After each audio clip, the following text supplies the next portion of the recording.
শুধু সেই হাদির হত্যাকারীর বিচার চাই।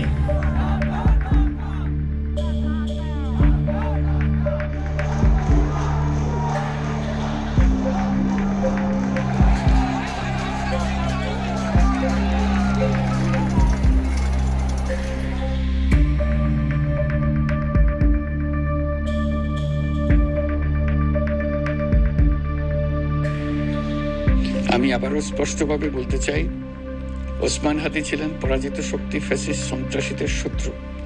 তার কণ্ঠ স্তব্ধ করে বিপ্লবীদের ভয় দেখানোর অপচেষ্টা সম্পূর্ণভাবে ব্যর্থ করে দেন। ভয়, সন্ত্রাস কিংবা রক্তপাতের মাধ্যমে এদেশের গণতান্ত্রিক অগ্রযাত্রা কেউ থামাতে পারবে না।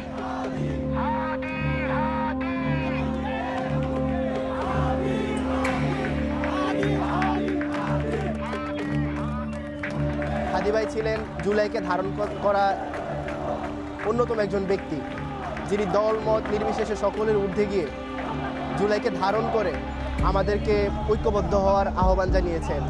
কালচারাল ফ্যাসিস্ট এবং ভারতীয় আধিপত্যবাদের বিরুদ্ধে তিনি সবসময় আমাদেরকে সতর্ক করেছেন। তিনি তার আন্দোলন এককভাবে চালিয়ে গিয়েছেন।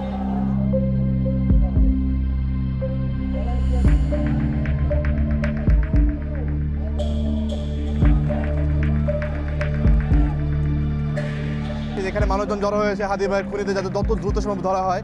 খুনিরা এই মুহূর্তে ইন্ডিয়া অবস্থান করছেন। হাদি ভাই পরিচিত ছিলেন হচ্ছে ওনার ইন্ডিয়া বিরোধী ভয়েসের জন্য। তো আমি চাই এই সরকার যেন দ্রুত ব্যবস্থা নেয়, দ্রুত যেন খুনিদেরকে ধরে এবং ধরার মাধ্যমে এটা বাস্তবায়ন করে আমাদের যে ইচ্ছা। আমরা চাই যে হাদি ভাইয়ের আদর্শের জন্য সারা জীবন চলতে থাকুক, এটা আমি চাচ্ছি।